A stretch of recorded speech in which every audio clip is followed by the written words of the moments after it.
हरिः ओम्। आपादमौलिपर्यन्तं गुरूणाम् आकृतिं स्मरेत् तेन विघ्नाः प्रणश्यन्ति सिद्धन्ति च मनोरथाः।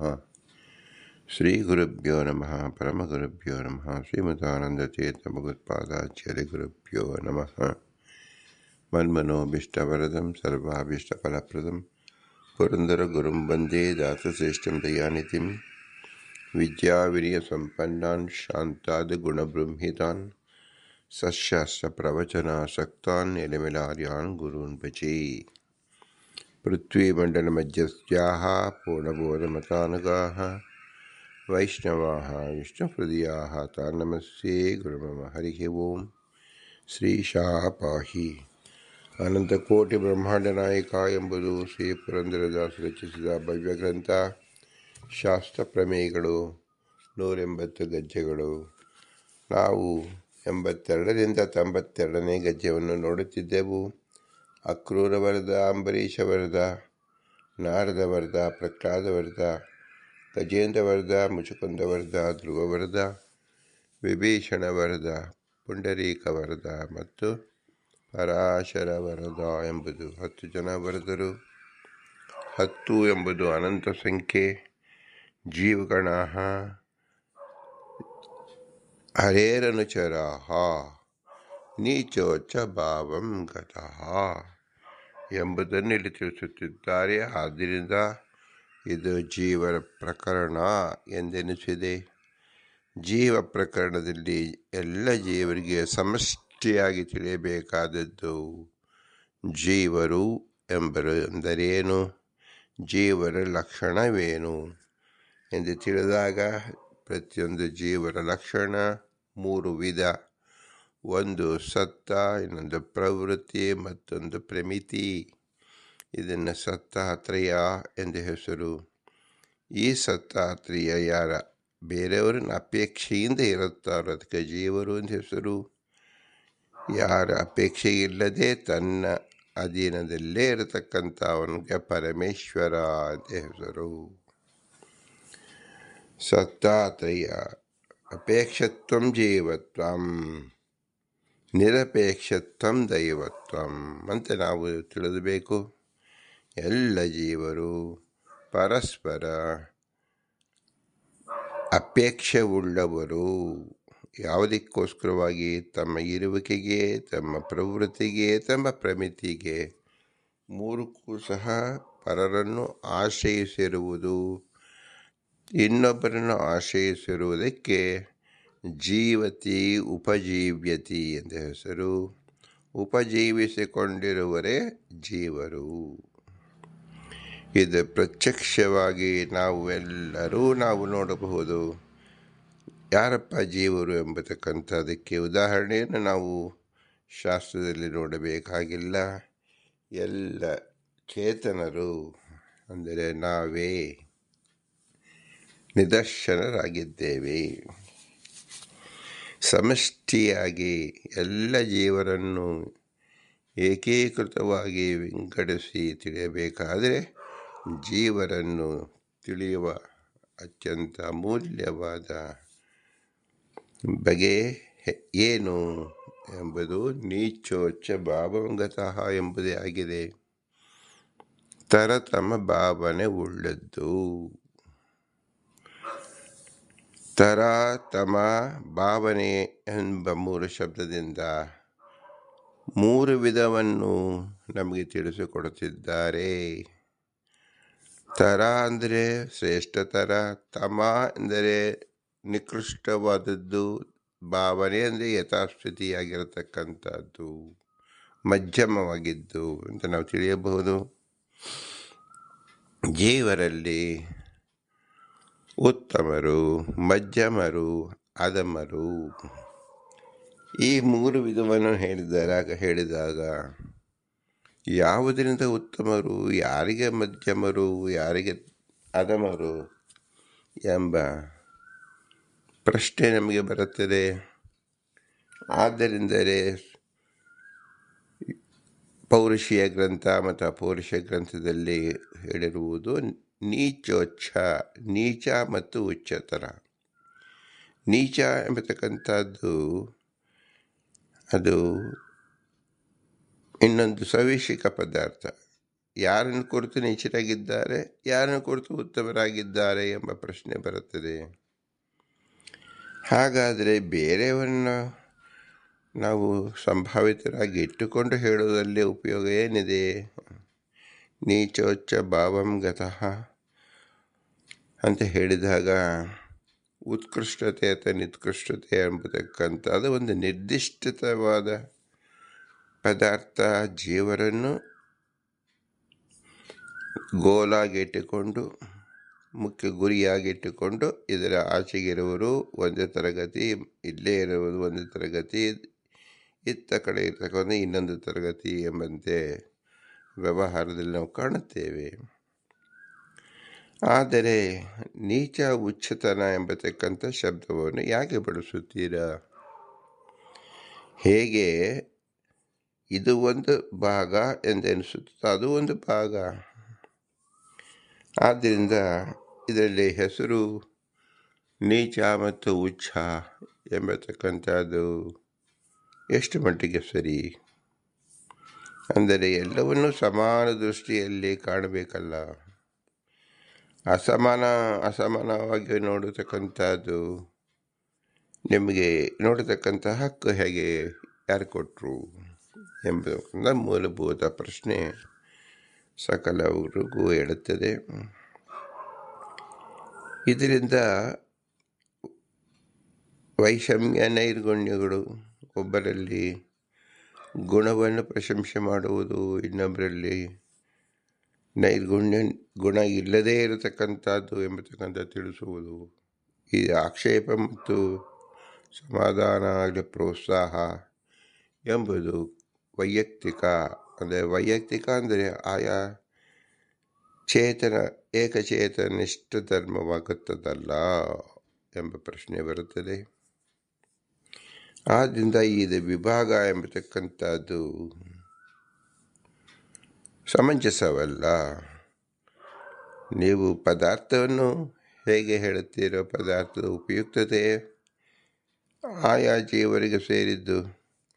ಅವರು ಉತ್ತಮ ರೀತಿಯಲ್ಲೂ ಬಳಸಬಹುದು, ಮಧ್ಯಮ ರೀತಿಯಲ್ಲೂ ಬಳಸಬಹುದು, ಅಧಮ ರೀತಿಯಲ್ಲೂ ಬಳಸಬಹುದು. ಪದಾರ್ಥ ಎಂಬುದು ನಿರ್ಲಿಪ್ತತೆ ಎಂದಿರುತ್ತಲ್ಲ, ಬಳಕೆದಾರರ ಮೇಲೆ ಅದು ಗ್ರಡೇಷನ್, ಉತ್ತಮವೋ ಮಧ್ಯಮವೋ ಅಧಮವೋ ಎಂದಾಗುತ್ತದೆ ಎಂಬುದು ಕೆಲವರು ವಾದವಿರುತ್ತದೆ. ಅದರಂತೆ ಜೀವರು ಸಹ ಇವರೇಕೆ ಉತ್ತಮರು, ಇವರೇಕೆ ಮಧ್ಯಮರು, ಇವರೇಕೆ ಅಧಮರು ಎಂಬ ಪ್ರಶ್ನೆ ಸಾಧಾರಣವಾಗಿರುತ್ತದೆ. ಈ ಪ್ರಶ್ನೆಗೆ ನಾವು ಉತ್ತರವನ್ನು ಕಂಡುಕೊಳ್ಳಬೇಕು. ಆದ್ದರಿಂದ ಪ್ರತಿಯೊಬ್ಬ ಜೀವರಿಗೆ ಕರ್ತೃತ್ವ ಎಂಬುದಿದೆ. ಆ ಕರ್ತೃತ್ವವನ್ನು ಉಪಯೋಗಿಸಿಕೊಳ್ಳುವುದು ಯಾವುದರಿಂದ? ಪ್ರಯತ್ನದಿಂದ. ಕರ್ತೃತ್ವ ಮತ್ತು ಪ್ರಯತ್ನ, ಇದರಿಂದ ಆಗತಕ್ಕಂಥ ಕ್ರಿಯೆ ಯಾವುದು, ವ್ಯಾಪಾರ ಯಾವುದು? ಅದೇ ಕರ್ಮ. ಇದು ಮೂರನ್ನು ನಾವು ಸ್ವರೂಪ ಸತ್ತ, ಪ್ರವೃತ್ತಿ ಸತ್ತ, ಪ್ರಮಿತಿ ಸತ್ತ ಎಂಬುದನ್ನು ನಾವು ಮೂರು ಸತ್ತಾತ್ರಯವನ್ನು ಕಾರ್ಯರೂಪವಾಗಿ ತೆಗೆದುಕೊಂಡಾಗ ಒಂದು ಕರ್ತೃತ್ವ, ಮತ್ತೊಂದು ಪ್ರಯತ್ನ, ಇನ್ನೊಂದು ಕರ್ಮ ಎಂದು ನಾವು ತಿಳಿದುಕೊಳ್ಳಬಹುದು. ಈ ದೃಷ್ಟಿಯಲ್ಲಿ ನಾವು ಹಿಂದಿನ 16 ದಿನಗಳಿಂದ ಚರ್ಚಿಸುತ್ತಾ ಬಂದಿದ್ದೇವೆ. ಜೀವನದಲ್ಲಿ ಕರ್ತೃತ್ವವಿದೆ, ಜೀವನದಲ್ಲಿ ಪ್ರಯತ್ನವಿದೆ, ಜೀವನು ಕರ್ಮ ಮಾಡುತ್ತಲೇ ಇರುತ್ತಾನೆ ಎಂಬುದಕ್ಕೆ ಪೌರಾಣದ, ಇತಿಹಾಸದ ಮತ್ತು ಯಥಾವಸ್ಥಿತವಾಗಿ ನಾವು ಪ್ರತ್ಯಕ್ಷವಾಗಿ ಕಾಣುವ ಉದಾಹರಣೆಗಳನ್ನು ನಾವು ಕಂಡಿದ್ದೇವೆ. ಈ ಆಕ್ಷೇಪಣೆಯನ್ನು ನಾವು ಸಮಾಧಾನ ಚಿತ್ತವಾಗಿ ತಿಳಿಯಬೇಕಾದರೆ ನೀಚೋಚ್ಚ ಭಾವಂ ಗತಃ ಎಂಬುದು ಕಾಲ್ಪನಿಕವಲ್ಲ, ಇದು ಯಥಾರ್ಥವಾದುದು ಎಂಬುದನ್ನು ತಿಳಿಯೋಕ್ಕೋಸ್ಕರವಾಗಿ ಭಗವದ್ಗೀತೆ 2ನೇ ಶ್ಲೋಕದ 12ನೇ ಶ್ಲೋಕದಿಂದ 15ನೇ ಶ್ಲೋಕದವರೆಗೆ ಭಗವಂತ ಮೊಟ್ಟ ಮೊದಲಿಗೆ ಇದನ್ನು ಸ್ಪಷ್ಟಪಡಿಸುತ್ತಿದ್ದಾನೆ. ಸಂಸಾರಿ ಜೀವಾನಾಮೇವ ಜನಿ ಮೃತಿ ನತು ಹರಿಯೇ ಮುಕ್ತಾನಂ ವಾ ನಿತ್ಯೋ ನಿಚ್ಚಾರಂ ಚೇತನಶ್ಚೇತನಾತ್ಮಕೋ ಮೇಕೋ ಬಹೂನಾಂ ಯೋ ವಿದಧಾತಿ ಕಾಮಾನ್ ಇತ್ಯಾದಿ ಶ್ರುತೇಃ ಸ್ವದೇಹ ಯೋಗ ವಿಯೋಗೋ ನಾಮ ಜನ್ಮ ಮೃತಿ ಪುರಾ ಇತ್ಯೇಷೇ ಹಿ ಏವ ಜೀವಸ್ಯ ಮುಕ್ತೇನ ತು ಹರಿಃ ಕ್ವಚಿತ್ ಇತಿ ಸ್ಕಾಂದೇ. ಒಂದು ಶ್ರುತಿ ಮತ್ತು ಮತ್ತೊಂದು ಪುರಾಣ ವಚನದಿಂದ ಶ್ರೀ ವೇದವ್ಯಾಸದೇವರು ಜೀವರ ಇರುವಿಕೆಯನ್ನು ನಮಗೆ ಪರಿಚಯಿಸುತ್ತಿದ್ದಾರೆ.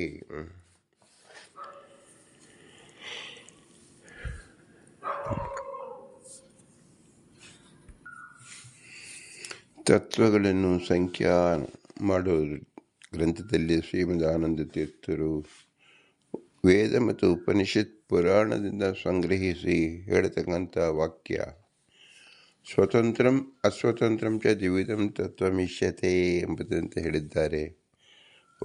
ಒಂದು ಸ್ವತಂತ್ರ ತತ್ವ, ಮತ್ತೊಂದು ಅಸ್ವತಂತ್ರ ತತ್ವ.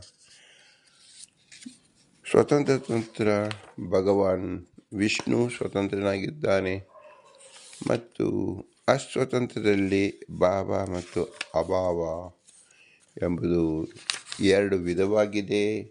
ಭಾವೋ ಅಭಾವೋ ದ್ವಿಧೆ ಇತರಾತ್ ಎಂದು ಹೇಳಿದ್ದಾರೆ.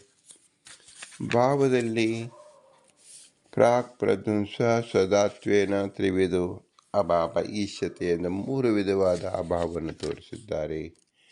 ಭಾವದಲ್ಲಿ ಚೇತನತ್ವೇನೆ ಭಾವೋಪಿ ದ್ವಿಧ ಮತಃ. ಚೇತನರು ಮತ್ತು ಅಚೇತನರು ಒಂದು ರೀತಿಯಲ್ಲಿ ಎರಡು ರೀತಿಯಾದ ಭಾವ ಪದಾರ್ಥಗಳು. ಭಾವ ಪದಾರ್ಥದಲ್ಲಿ ದುಃಖ ಸ್ಪಷ್ಟಂ ತದ ಅಸ್ಪಷ್ಟಂ ಇತಿ ದ್ವಿಧೇವ ಚೇತನ. ದುಃಖ ಸ್ಪಷ್ಟ ಜೀವರು ಮತ್ತು ದುಃಖ ಸ್ಪಷ್ಟ ಇಲ್ಲದೇ ಇರತಕ್ಕಂಥವರು ಎಂದು ಹೇಳಿ. ನಿತ್ಯ ದುಃಖ ರಮಾ ಅನ್ಯೇತು ಸ್ಪಷ್ಟ ದುಃಖ ಸಮಸ್ತಶಃ. ರಮಾದೇವಿ ನಿತ್ಯ ದುಃಖಗಳು, ದುಃಖವೇ ಇಲ್ಲತಕ್ಕಂಥವಳು ಚೇತನಳು. ಮತ್ತು ಉಳಿದೆಲ್ಲರೂ ಸಹ ಸಮಸ್ತರು ದುಃಖ ಸ್ಪಷ್ಟರು ಎಂದು ತಿಳಿಸಿದ್ದಾರೆ. ಸ್ಪಷ್ಟ ದುಃಖದಲ್ಲಿ ವಿಮುಕ್ತಶ್ಚ ದುಃಖ ಸಂಸ್ಥಾ ಅಂತ ಎರಡು ವಿಧವಾಗಿದೆ.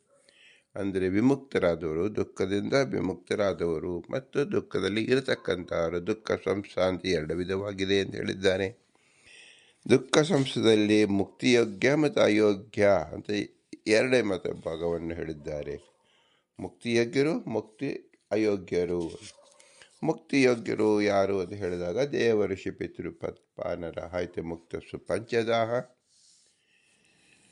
ಏವಂ ವಿಮುಕ್ತಿ ಯೋಗಶ್ಚ ತಮೋಗಃ ಶ್ರುತಿ ಸಂಸ್ಥಿತಾಃ ಇತಿ ದ್ವಿಧಾ ಮುಕ್ತ ಅಯೋಗ್ಯಾಃ ದೈತ್ಯ ರಕ್ಷ ಪಿಶಾಚಕಾಃ ಮರ್ತ್ಯಾದಮ ಚತುರ್ಥೈವ ತಮೋಯೋಗ್ಯ ಪ್ರಕೀರ್ತಿತಃ. ಮುಕ್ತಿಗೆ ಮತ್ತು ತಮಸ್ಸಿಗೆ ಯಾರು ಯೋಗ್ಯರು ಯಾರು ಅಯೋಗ್ಯರು ಎಂಬತಕ್ಕಂಥ ತಿಳಿಸ್ಕೊಟ್ಟಿದ್ದಾರೆ. ಇವರಲ್ಲೂ ಸಹ ತೇಚ ಪ್ರಾಪ್ತ ಅಂಧತಮಃ ಶ್ರುತಿ ಸಂಸ್ಥಾ ಅಂತ ಹೆಸರು. ಯಾರು ಹೇಗೆ ಮುಕ್ತಿಯೋಗ್ಯರು ಮತ್ತು ಅಯೋಗ್ಯರು, ನಂತರದಲ್ಲಿ ಮುಕ್ತಿಗೆ ಹೋದವರು ಮತ್ತು ಇರತಕ್ಕಂಥವ್ರಿಗೆ ಅಂತಮಸ್ಸನ್ನು ಹೋಗಿರೋರು ಮತ್ತು ಸಂಸಾರದಲ್ಲಿ ಇರತಕ್ಕಂಥವರು. ಈ ರೀತಿಯಲ್ಲಿ ನಾವು ಚೇತನರ ವಿಭಾಗವನ್ನು ನೋಡುವಾಗ ಎರಡು ಭಾಗವಾಗಿ ನೋಡುತ್ತೇವೆ ಹೊರತು ಜೀವರಲ್ಲಿ ಮೂರು ಭಾಗ ಎಂಬುದನ್ನು ನಾವು ನೋಡ್ತಾ ಇಲ್ವಲ್ಲ.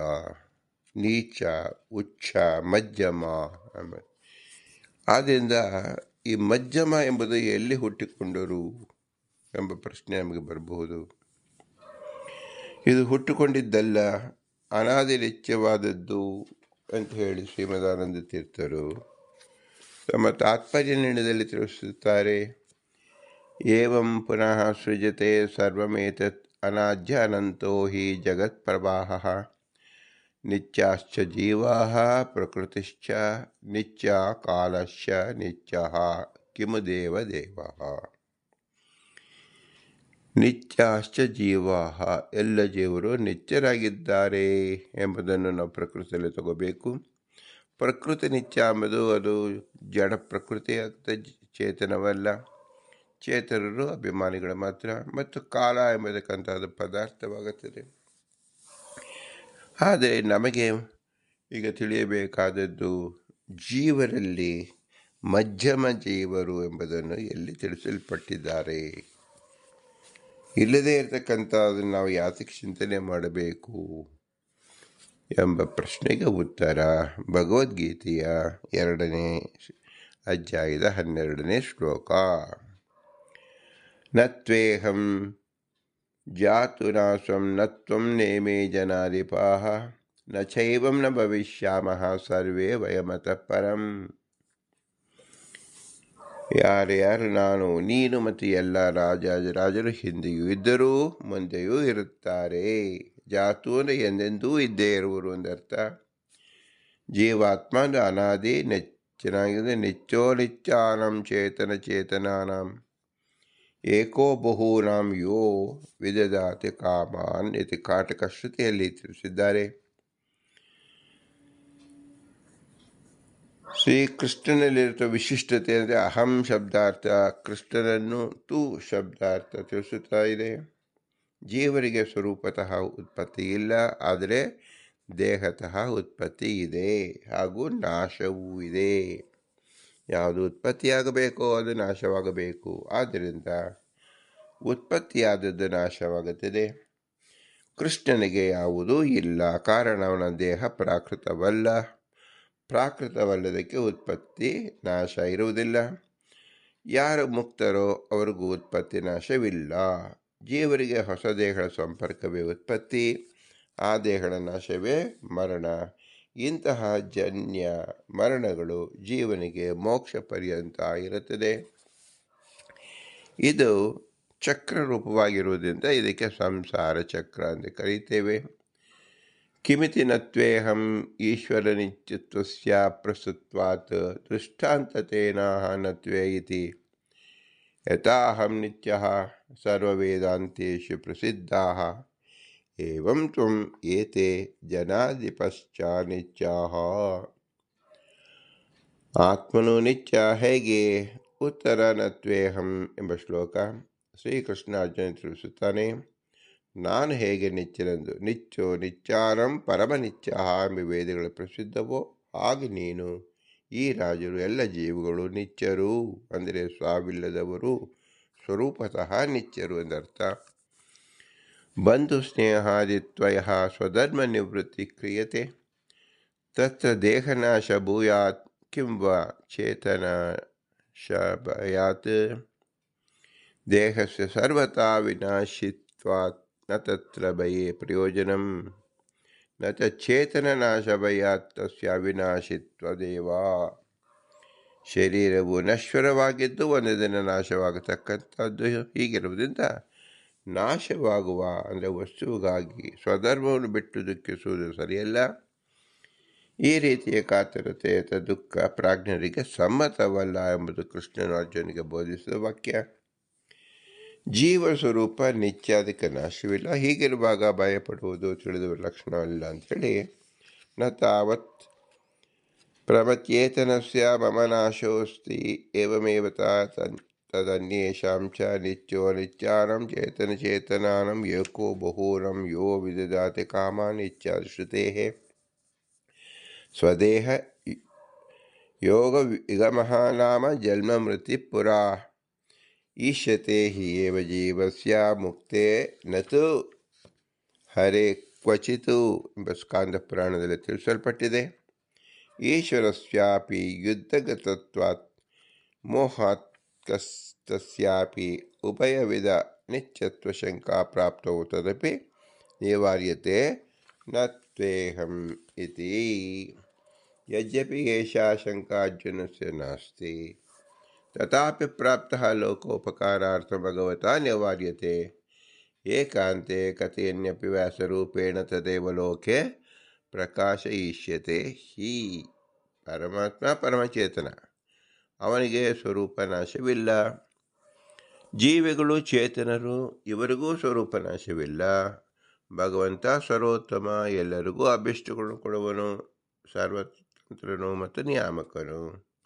ಇದು ಸ್ಕಾಂದ ಪುರಾಣ ತಿಳಿಸುವಂತೆ ಜೀವನು ಮುಕ್ತನಾಗೋದಕ್ಕೆ ಮುಂಚೆ ಮಹಾಲಕ್ಷ್ಮಿಯಂತೆ ಯಾವ ಜೀವ ಚೇತನರು ನಿತ್ಯ ಮುಕ್ತರಲ್ಲ. ಸ್ಥೂಲ ಶರೀರ ಸಂಬಂಧದಿಂದ ಜನ್ಮ, ಅಂದರೆ ಅದರ ವಿಯೋಗದಿಂದ ಮರಣ ಇವುಗಳನ್ನು ಪಡೆಯುತ್ತಾನೆ. ಆದರೆ ಶ್ರೀಹರಿಗೆ ಜನ್ಮ ಮರಣಗಳು ಎಂದೂ ಇಲ್ಲ. ಇವನು ನಿತ್ಯರಲ್ಲಿ ನಿತ್ಯ, ಪರಮನಿತ್ಯ. ಬ್ರಹ್ಮಸೂತ್ರಗಳಿಂದ ದೇವ ಮತ್ತು ಜೀವನ ನಿರೂಪಣೆಯಾಗಿದೆ. ಓಂ ಅಸಂಭವಸ್ಸು ಸತಃ ಅನುಪತ್ತೇ ಓಂ ಎಂಬುದು 2ನೇ ಅಧ್ಯಾಯದ 3ನೇ ಪಾದ 9ನೇ ಸೂತ್ರದಲ್ಲಿದೆ. ಸತಃ ಬ್ರಹ್ಮನಿಗೆ ಅಸಂಭವ ಉತ್ಪತ್ತಿ ಇಲ್ಲ. ಅನುಪಪತ್ತೇ ಶೂನ್ಯದಿಂದ ಸೃಷ್ಟಿ ಅಸಾಧ್ಯವಾದ್ದರಿಂದ ಬ್ರಹ್ಮನು ಎಲ್ಲ ವಸ್ತುಗಳ ಉತ್ಪತ್ತಿಗೂ ಕಾರಣನು. ಆದರೆ ಅವನು ಸೃಷ್ಟಿಯಾಗುವ ಮೊದಲು ಯಾವುದೂ ಇರಲಿಲ್ಲವೆಂದರೆ ಶೂನ್ಯದಿಂದ ಸೃಷ್ಟಿ ಅಸಾಧ್ಯ. ಓಂ ನ ಆತ್ಮಶ್ರುತೇ ನಿತ್ಯತ್ವಾಚ ತಾಭ್ಯಾಂ ಓಂ. ಪರಮಾತ್ಮ ನ ಇಲ್ಲ, ದೇಹನಾಶ ಉಳ್ಳ. ಪರಮಾತ್ಮನ ದೇಹಕ್ಕೆ ನಾಶವಿಲ್ಲ, ಕಾರಣ ಅವನ ದೇಹ ಪ್ರಾಕೃತ. ಮತ್ತು ಅಶ್ರುತೇ ಶ್ರುತಿ ಇಲ್ಲವಾದ್ದರಿಂದ ಪರಮಾತ್ಮನ ದೇಹಕ್ಕೆ ನಾಶವಿದೆ ಎಂಬ ಶ್ರುತಿ ಇಲ್ಲದಿರುವುದರಿಂದ ಪರಮಾತ್ಮ ನಿತ್ಯ ಎಂದು ತಿಳಿಯಬೇಕು. ಜೀವರೆಲ್ಲರೂ ಅನಾದಿ ನಿತ್ಯರೇ, ಆದ್ದರಿಂದ ಇವರು ಯುದ್ಧದಿಂದ ಸಾಯುತ್ತಾರೆ ಎಂಬ ದುಃಖಿಸುವುದು ಸರಿಯಲ್ಲ. ಕಾರಣ ಜೀವಕ್ಕೆ ಉತ್ಪತ್ತಿಯೂ ಇಲ್ಲ, ಸಾವೂ ಇಲ್ಲ. ಉತ್ಪತ್ತಿ ನಾಶಗಳು ಕೇವಲ ದೇಹಕ್ಕೆ. ಏಕೆ ಸ್ವರೂಪ ಸಿದ್ಧಿಯ ವಿವರಣೆ ಏನು? ಪಕ್ಷ, ಸಾಧ್ಯ ಮತ್ತು ಹೇತುಗಳು. ಅನುಮಾನ ಪ್ರಮಾಣದ 3 ಅಂಗಗಳು. ಯಾವುದನ್ನು ಹೊಸದಾಗಿ ತಿಳಿಯುತ್ತೇವೆಯೋ ಅದು ಸಾಧ್ಯವೆನಿಸುತ್ತದೆ. ಸಾಧ್ಯಕ್ಕೆ ಆಶ್ರಯವಾದುದು ಪಕ್ಷ, ಊಹೆ ಮಾಡಲು ಆಧಾರವಾದದ್ದು ಹೇತು. ದೇಹಿನೋ ಅಸ್ಮಿನ್ ಯಥಾ ದೇಹೇ ಕೌಮಾರಂ ಯೌವನಂ ಜರಾ ತಥಾ ದೇಹಾಂತರ ಪ್ರಾಪ್ತಿ ಧೀರಾ ತಥಾ ಮುಹ್ಯತಿ. ದೇಹವನ್ನು ಪಡೆದಿರುವ ಆತ್ಮನಿಗೆ ಈ ಸ್ಥೂಲ ದೇಹದಲ್ಲಿ ಬಾಲ್ಯ, ಕಾರುಣ್ಯ ಮತ್ತು ಮುಪ್ಪು ಹೇಗೆ ಆಗುತ್ತದೋ ಹಾಗೆ ಈ ದೇಹ ನಾಶ ನಂತರ ಇನ್ನೊಂದು ದೇಹವು ಕಾಲಾನುಗುಣವಾಗಿ ಬರುತ್ತದೆ. ಬುದ್ಧಿವಂತನು ದೇಹನಾಶದ ವಿಷಯದಲ್ಲಿ ದುಃಖ ಪಡುವುದಿಲ್ಲ. ಆದರೆ ದೇಹದಲ್ಲಿ ಕಾಣುವ ಅನುಭವಗಳು ಜೀವನಿಗೆ ಹೊರತು ಜಡವಾದ ದೇಹಕ್ಕೆ ಅಲ್ಲ.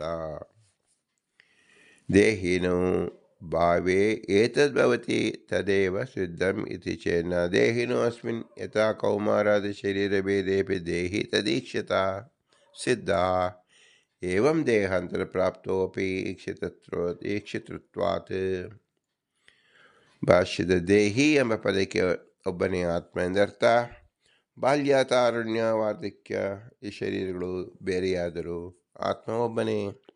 ಆಗ ತಾನೇ ಹುಟ್ಟಿದ ಮಗುವಿಗೆ ಸ್ತನ್ಯಪಾನ ಪ್ರವೃತ್ತಿ ಯಾರು ಕಲಿಸಿದ್ದರು? ಈ ಕ್ರಿಯೆ ಹಿಂದಿನ ಜನ್ಮ ಸ್ಮರಣೆ ಎನ್ನದೇ ಬೇರೆ ಯಾವ ಕಾರಣವನ್ನು ಹೇಳೋಕ್ಕಾಗುವುದಿಲ್ಲ.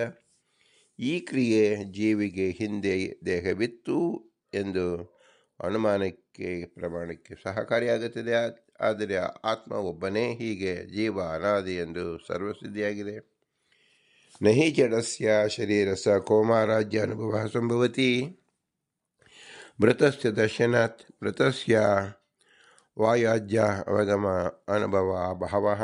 ಅಹಂ ಮನುಷ್ಯಃ ಇತ್ಯಾದಿ ಅನುಭವ ಚೇತಸಿದ್ಧಂ ಇತಿ ಚೇನ್ನ ಸಚ್ಯೇವ ವಿಶೇಷದೇಹೇ ಸುಪ್ತಾದೋ ಜ್ಞಾನಾದಿ ವಿಶೇಷದರ್ಶನಾತ್ ಸಮಶ್ಚಾಭಿಮಾನಿ ಮನಸ್ಸಿ ಕಾಷ್ಟಾದಿವಚ್ಛ. ಜಡದೇಹವು ಜ್ಞಾನಕ್ಕೆ ಆಶ್ರಯವೆನ್ನುವುದಾದರೆ ಮೃತ ಶರೀರದಲ್ಲೂ ಜ್ಞಾನವೂ ಇರಬೇಕಲ್ಲವೇ? ಆದರೆ ಮೃತ ಶರೀರದಲ್ಲಿ ಪ್ರಾಣವಾಯು ಸಂಚಾರವಿಲ್ಲವಾದ್ದರಿಂದ ಜ್ಞಾನವಿಲ್ಲ. ಹಾಗೆ ನಿದ್ರಾವಸ್ಥೆಯಲ್ಲಿ ಪ್ರಾಣವಾಯು ಸಂಚಾರ ಇರುವುದಿಲ್ಲ ಎಂಬ ಮಾತಿಗೆ ಶರೀರದಲ್ಲಿ ಜ್ಞಾನವಿರಬೇಕಲ್ಲವೇ? ಅಂದರೆ ಈ ಅವಸ್ಥೆಯಲ್ಲಿ ದೈಹಿಕ ಚಟುವಟಿಕೆಗಳಾವುವು ಇಲ್ಲವಾದ್ದರಿಂದ ಅದಕ್ಕೆ ಕಾರಣವಾದ ಜ್ಞಾನವೂ ಇಲ್ಲವೆನ್ನುವುದು ನಮ್ಮ ಅನುಭವ ಸಿದ್ಧ ವಿಷಯವಾಗಿದೆ.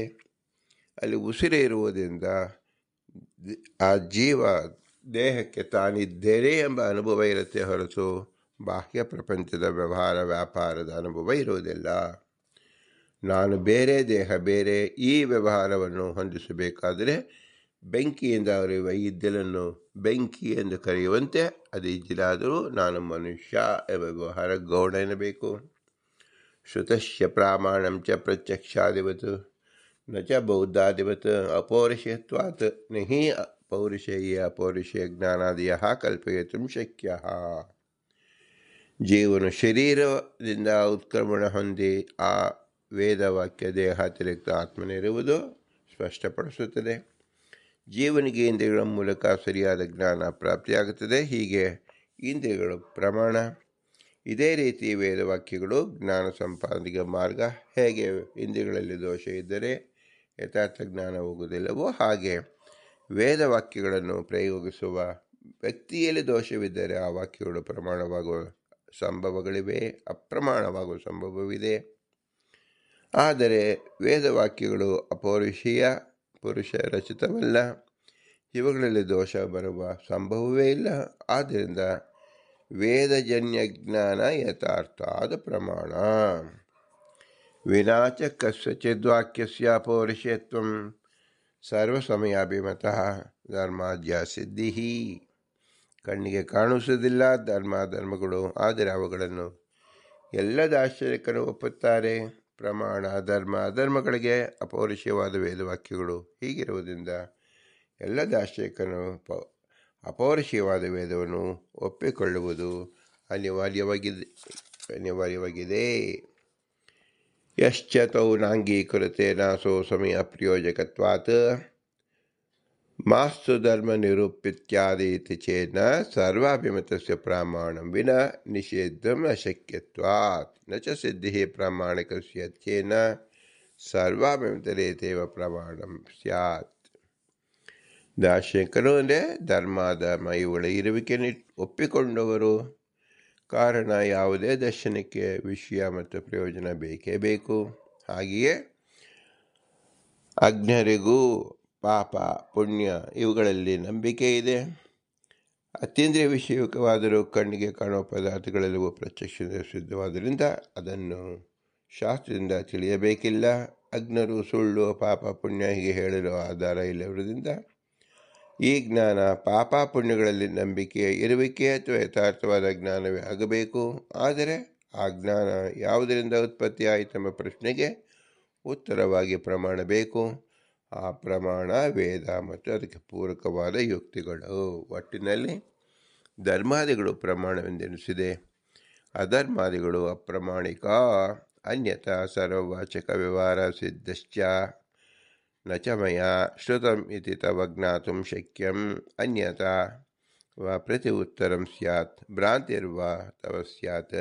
ಅನುಮಾನ ಆಗಮನದಿಂದ ಜ್ಞಾನ ದೊರೆಯುತ್ತದೆ. ಜ್ಞಾನ ವರ್ಣ ಪದ ವಾಕ್ಯಗಳಿಂದ ಗುರುಮುಖೇನ ದೊರೆಯುತ್ತದೆ.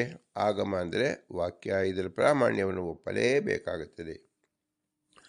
ಒಬ್ಬನಾಡಿದ ಮಾತು ಮತ್ತವನಿಗೆ ಕೇಳಿತು ಎಂಬುದು ಹೇಗೆ ಎನ್ನುವ ಪ್ರಶ್ನೆಗೆ ಕೇಳಿದವನು ಕೊಟ್ಟ ಪ್ರತ್ಯುತ್ತರದಿಂದ ಊಹಿಸಬಹುದು. ಈ ರೀತಿ ಊಹಿಸುವಿಕೆಯ ಅನುಮಾನ. ಆದ್ದರಿಂದ ಅನುಮಾನವು ಪ್ರಮಾಣ. ಸರ್ವ ದುಃಖ ಕಾರಣತ್ವಂ ವಾ ಸ್ಯಾತ್ ಏಕದೋ ಅನ್ಯತ ಸ್ಯಾತ್. ನಾಸ್ತಿಕ ದರ್ಶನತೆ ಪಾಪ ಪುಣ್ಯಗಳ ಪ್ರಜ್ಞೆ ನಂಬಿಕೆ ಇಲ್ಲದವರು ಈ ದರ್ಶನ ಉಪದೇಶಿಸಿದವನಿಗೂ ಸಹ ಅಪಕಾರ ಎಸಗಬಹುದು. ನಾಸ್ತಿಕ ದರ್ಶನ ಅಂದರೆ ಅತೀಂದ್ರಿಯ ವಸ್ತುಗಳಲ್ಲಿ ನಂಬಿಕೆ ಇಲ್ಲದವ. ಸಮಾಜಕ್ಕೆ ಏನು ಉಪಯೋಗ? ಪಾಪ ಪುಣ್ಯ ಭಯವೇ ಇಲ್ಲದೆ ಹಣಬಲ ಶಕ್ತಿಬಲ ಸಮಾಜಗಳಲ್ಲಿ ಎಷ್ಟೊಂದು ದುಷ್ಕೃತಗಳನ್ನು ಎಸಗಬಹುದಲ್ಲವೇ? ಆದರೆ ನಾಸ್ತಿಕರೆನಿಸಿದವರು ಸಹ ಅನೇಕರು ಯಾಕೆ ಈ ಕಾರ್ಯಗಳಲ್ಲಿ ಪ್ರವೃತ್ತರಾಗುತ್ತಿಲ್ಲ? ಹೆಚ್ಚು ನಾಸ್ತಿಕರೆಲ್ಲ ಸಮಾಜದಲ್ಲಿ ಪರಸ್ಪರ ಹಿಂಸೆಯಿಂದ ಜೀವನ ನಡೆಸಲು ಹಿಂಜರಿಯುತ್ತಾರೆ. ಕಾರಣ ಇದರಿಂದ ಯಾರಿಗೂ ಸುಖವಿಲ್ಲ ಎಂದಾಯಿತು. ಭೀತಿಯೂ ಇರಬಹುದು. ತಮ್ಮ ಕಾರ್ಯ ನಮಗೆ ಮುಳುವಾಗಬಹುದು. ಜೊತೆಗೆ ಒಂದು ರೀತಿ ಮುಂದೇನಾಗಬಹುದು ಮರಣಾನಂತರ ಎಂಬ ಚಿಂತೆ ಬರಲಿಕ್ಕೆ ಸಾಕು. ರಚಿತತ್ವೇ ಚ ಧರ್ಮಾದಿ ಪ್ರಾಮಾಣ್ಯತ್ವಂ ಕರ್ತುಃ ಅಜ್ಞಾನಾದಿ ದೋಷಶಂಕ ಸ್ಯಾತ್ ನ ಚ ದೋಷತ್ವಂ ಸುವಾಕ್ಯೇನೈವ ಸಿದ್ಧತಿ ನ ಚ ಕೇನಚಿತ್ ಅಪೌರುಷೇಯತ್ವಂ ಇತ್ಯುಕ್ತಂ ಉಕ್ತವಾಕ್ಯಂ ಸಮಯಂ ಅನಾದಿಕಾಲ ಪರಿಗ್ರಹ ಸಿದ್ಧಿತ್ವಾತ್ ತತ್ ಪ್ರಾಮಾಣ್ಯಂ ಶ್ರುತೇಃ.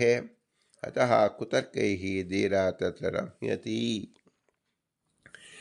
ಧರ್ಮ ಹೇಳುವ ವ್ಯಕ್ತಿ ಅಜ್ಞಾನಾದಿ ದೋಷಗಳಿಂದ ಅವನ ಮಾತಿನಲ್ಲಿ ಸಂಶಯ ತರಬಹುದು. ಈ ರೀತಿಯ ಸಂಶಯ ನಂಬಲು ಅರ್ಹವಾಗುವುದಿಲ್ಲ. ಯಾವ ಪುರುಷನು ತನ್ನಲ್ಲಿ ಅಜ್ಞಾನಾದಿ ದೋಷಗಳೇ ಇಲ್ಲವೆಂದು ಹೇಳಿಕೊಳ್ಳುವುದಿಲ್ಲ. ಹೇಳಿಕೊಂಡರೂ ಅವನ ಮಾತಿನಲ್ಲಿ ಅವನಿಗೆ ನಂಬಿಕೆ ಇರುವುದಿಲ್ಲ. ಕೇವಲ ಜೀವಿಗಳೆಂದರೆ ಬ್ರಹ್ಮ, ವಾಯು, ಸರಸ್ವತಿ, ಭಾರತಿ ಮಾತ್ರ ಅಜ್ಞಾನ ಇರುವುದಿಲ್ಲ. ಹೀಗಿರುವುದರಿಂದ ಅತೀಂದ್ರಿಯ ವಿಷಯಗಳ ನಿಶ್ಚಯ ಅಪೌರುಷೇಯ ವಾಕ್ಯದಿಂದಲೇ ಆಗಬೇಕು.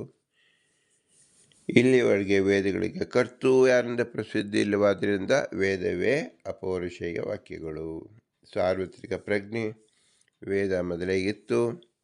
ಅದರ ಅಧ್ಯಾಪನ ಮಾಡುತ್ತಿದ್ದೇನೆ. ವೇದ ವಿಷಯದಲ್ಲಿ ಮಾತ್ರ ಇದೆ. ಆದ್ದರಿಂದ ಅಪೌರುಷೇಯವಾದ ವೇದ ಪ್ರಮಾಣ.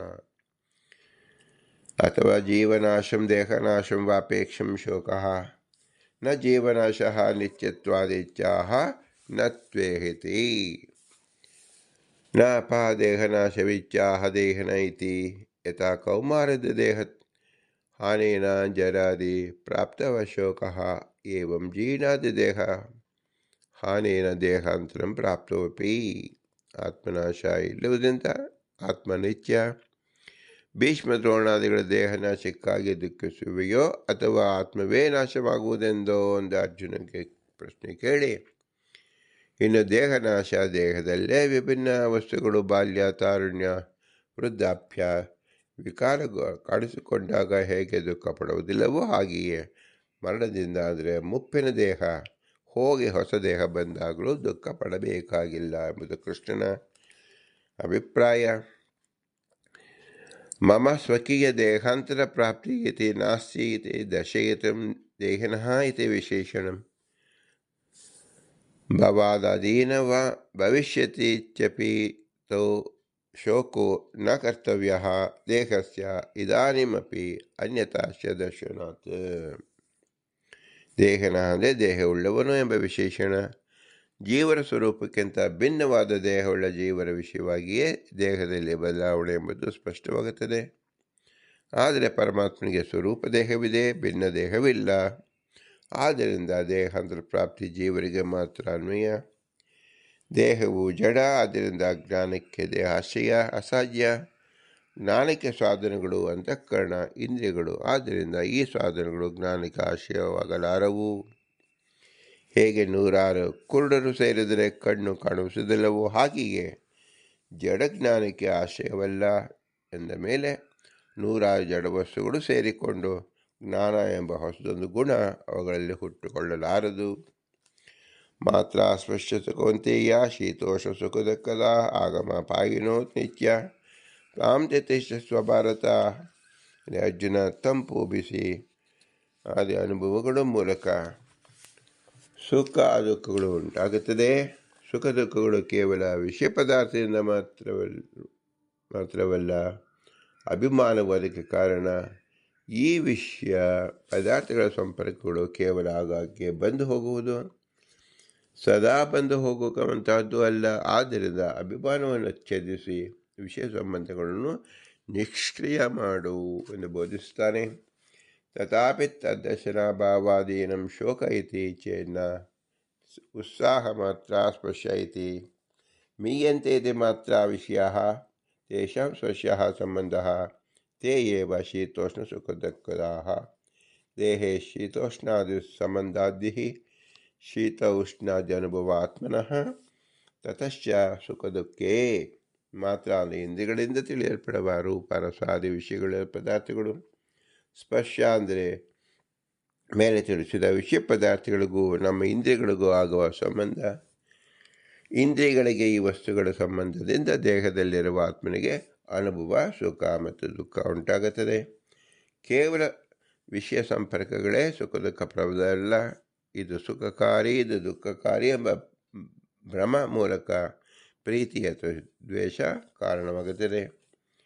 ನಹಿ ಆತ್ಮನಃ ಸ್ವತೋ ಸುಖ ದುಃಖಾದಿ ಸಂಭವತಿ ಕುತಃ ಆಗಮಪಾಯಿತ್ವಾತ್ ಯಜ್ಜಾತ್ಮನಃ ಸ್ವತಃ ಸುಪ್ತಾಪಿಸ್ತು ಅಥೋ ಯತೋ ಮಾತಾ ಸ್ಪರ್ಶಃ ಜಾಗ್ರದಾದೇವ ತೇ ಸಂತಿ ನಾಣ್ಯದೇತಿ ತದನ್ವಯಃ ವ್ಯತಿರೇಕತ್ವ ತನ್ನಿಮಿತ್ತ ಏವಾತ್ಮನಃ ಸ್ವತಃ. ವಿಷಯ ಸಂಪರ್ಕವೇ ಸ್ವತಃ ಸುಖ ದುಃಖಗಳನ್ನು ಉಂಟು ಮಾಡುವುದಾದರೆ ನಿದ್ರಾವಸ್ಥೆಯಲ್ಲೂ ಆತ್ಮನಿಗೆ ಸುಖ ದುಃಖಗಳಾಗಬೇಕಾದೀತು. ಜಾಗೃತ ಅವಸ್ಥೆಯಲ್ಲಿ ಅಭಿಮಾನವಿದ್ದಾಗ ಸುಖ ದುಃಖವನ್ನು ಉಂಟು ಮಾಡುತ್ತದೆ. ಆದರೆ ಅಭಿಮಾನವಿಲ್ಲದ ನಿದ್ರಾವಸ್ಥೆಯಲ್ಲಿ ಸುಖ ದುಃಖವನ್ನು ಉಂಟು ಮಾಡುವುದಿಲ್ಲ.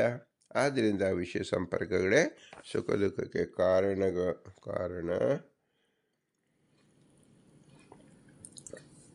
ವಿಷಯ ಸಂಪರ್ಕಗಳಿಗೆ ಸುಖ ದುಃಖಕ್ಕೆ ಕಾರಣವಲ್ಲ, ಅಭಿಮಾನವೇ ಕಾರಣ.